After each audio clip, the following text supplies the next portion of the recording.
This is a Kingsley Resto Mod Range Rover, and it's a little bit like Big Ben because it's a classic bit of British design and it's recently had a major revamp. Now in this video I'm going to talk you through the exterior, the interior, I'm going to tell you about the upgrades Kingsley have made to this vehicle, and I'm going to take it for a drive and almost kill myself. Oh, and of course I'm going to launch it to see how quick it is from 0 to 60 miles an hour and over the standing quarter mile. Because I'm Matt Watson and you're watching CarWow. Let's start this video by talking about tax. Now don't click out the video, this is actually quite important. You see, because this car was built in 1981, it's actually exempt from road tax, it's exempt from the emissions ULEZ charge, it is exempt from having to have an MOT done because it's over 40 years old. Fortunately that engine, it's not 40 years old. It is based on an old Rover V8, but then Kingsley have just changed every part of the internals. It's completely new inside. You get a 4 litre, a 4.6 and a 5 litre. This is actually the 4.6. It's got 270 horsepower and 416 newton meters of torque, and it drives all 4 wheels via a 4-speed ZF automatic gearbox. How quick is it from 0 to 60 miles an hour? Well, we'll find out a bit later in this video. Right, now let's talk about the design of this car. So it's a classic Range Rover, right? But there are a few differences. For instance, the Kingsley badge, obviously. This bumper design is a bit different. The Range Rover originally had vinyl here on the rear pillar. I actually like the vinyl, but some people didn't, and that's why they don't have it on this Kingsley version. This is a 1981 car, so it's a 3-door. From 1982, you could get a 5-door version. Just want to point this out. I love the handles on the old Range Rover. So cool. Moving down the side, more Kingsley badging. Steel wheels, of course, and back in the day, 16 inches. I mean, look at all that sidewall. And here at the front, oh yeah.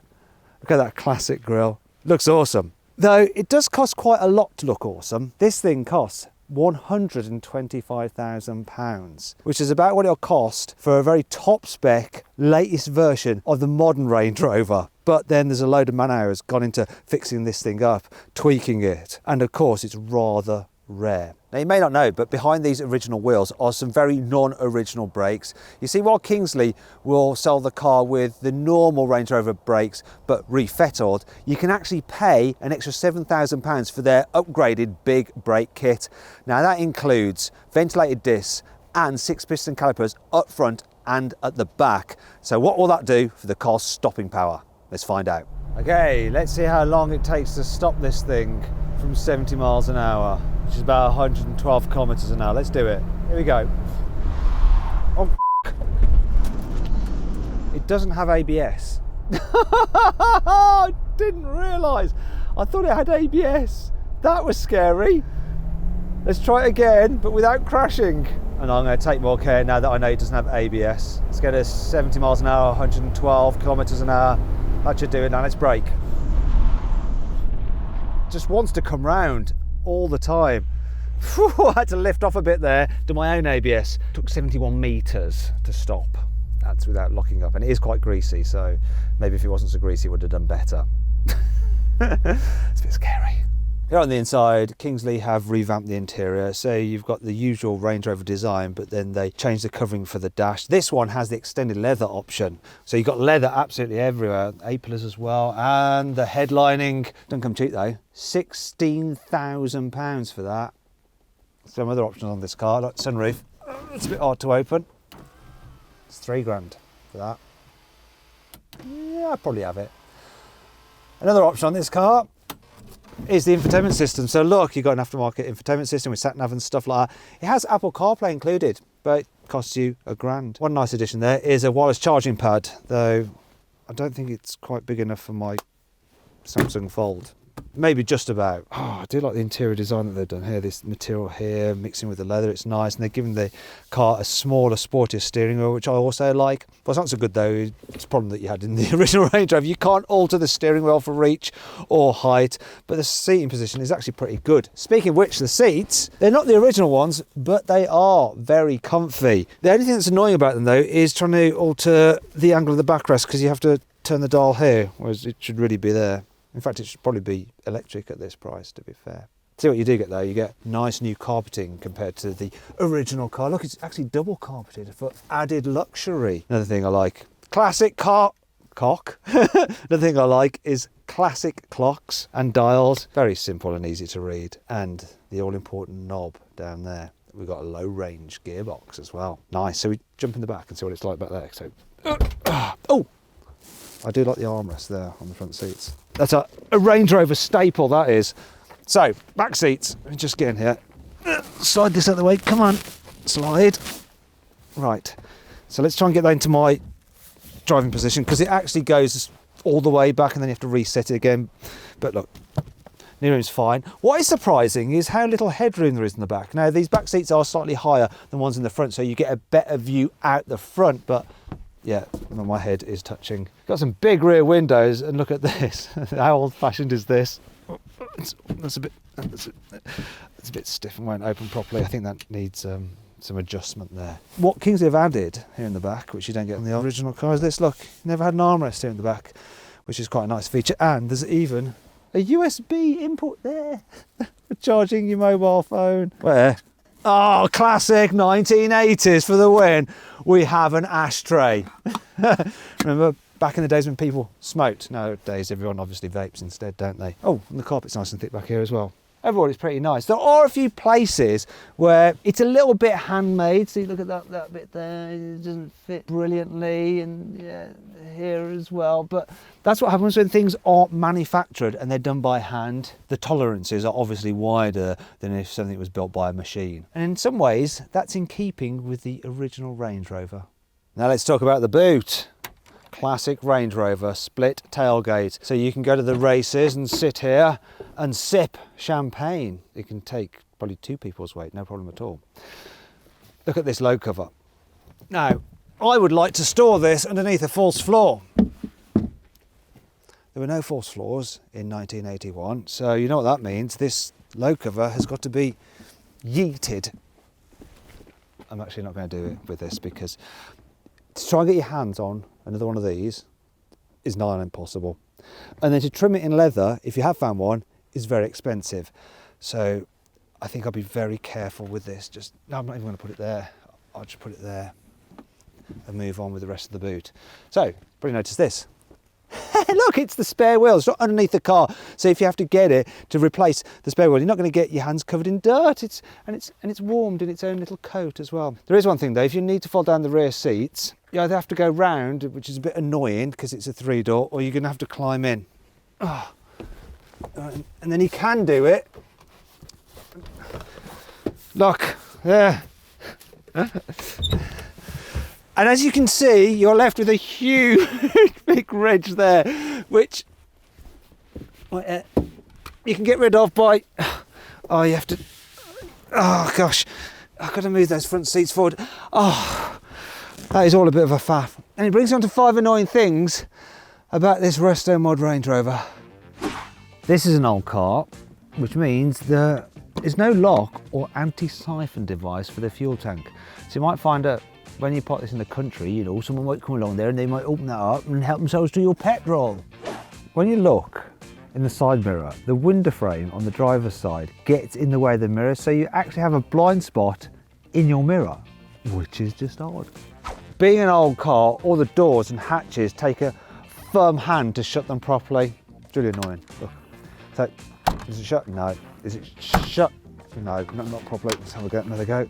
Is it shut? No, still no. Finally, I think I might have just broken the glass. The electric windows go up and down at different speeds. Now, can you guess which one is the quickest one? Is it the driver's side or is it the passenger side? Quickly vote in the pin comment. Right, now we're going to have a rate. I'm going to put them down and up again. 3, 2, 1, go. That one's down. Come on. Come on. Come on, window. You can do it. Oh, go on. Go on. Oh, it doesn't sound good. Oh, I think it needs greasing.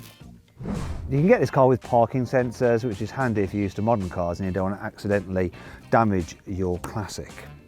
Problem is though, if you want these metal bumpers, you can't then have the parking sensors because this will interfere with the sonar. However, that brings on to 5 cool things about this car.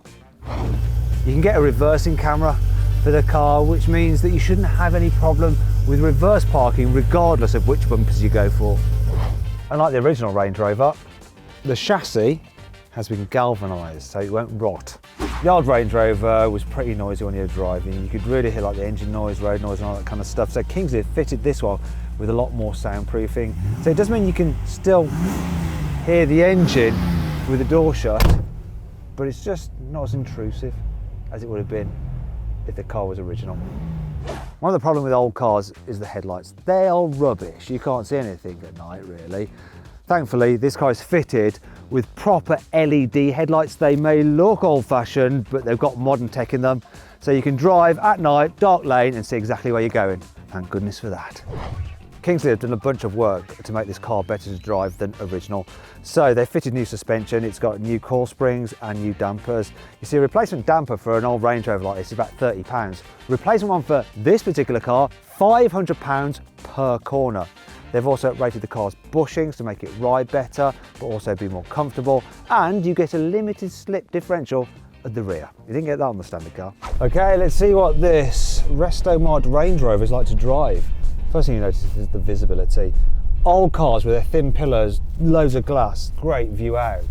Apart from the door mirrors sort of being a bit small for this kind of car really, and a bit low down. Other than that though, yeah, brilliant. Do you know what, there's something special about just cruising around in this. First of all, the engine noise. So there's nothing artificial or fake about it, it's just got like that kind of hefty V8 sound from the past, and I like it. I want to drive it one-handed, come on, take care man, do it two-handed like you're supposed to. Another thing I want to talk about is the suspension. So I'm going over some real awful bumps. Now I do feel them through my bottom, but it's not terrible.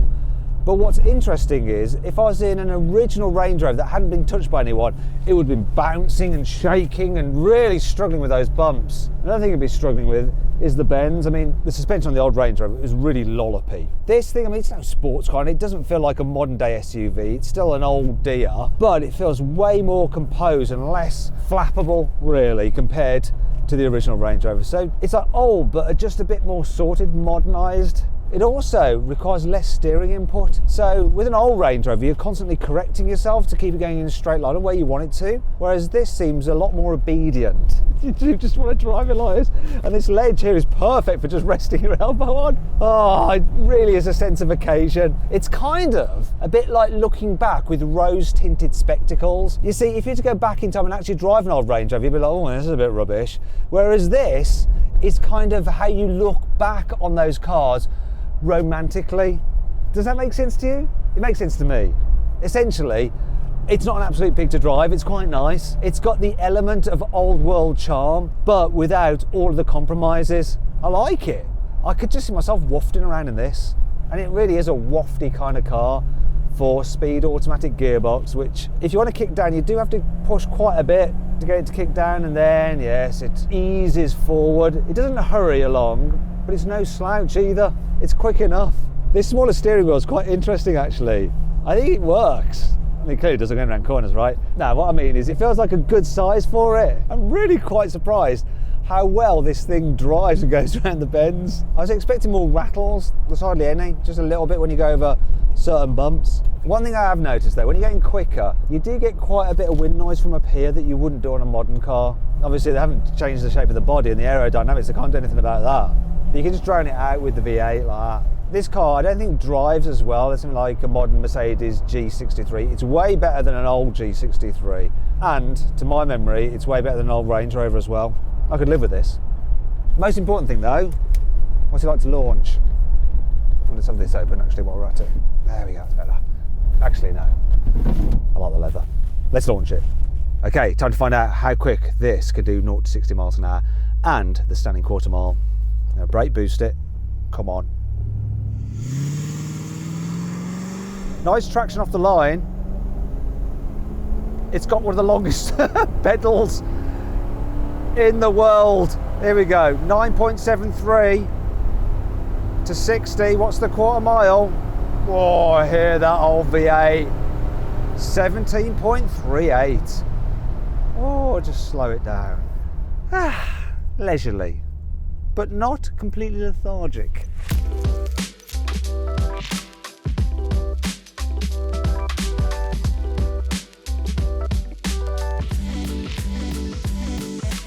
So then what's my final verdict on the Kingsley Range Rover Resto mod? Should you avoid it? Should you consider it? Should you shortlist it? Or should you just go right ahead and buy it? Well, it's a bit of a tough one on a car such as this because you either want one or you don't. And if you do want a Range Rover Resto mod, really Kingsley are the only people to do it. And I have to say, I have really enjoyed driving this car and it looks cool, doesn't it?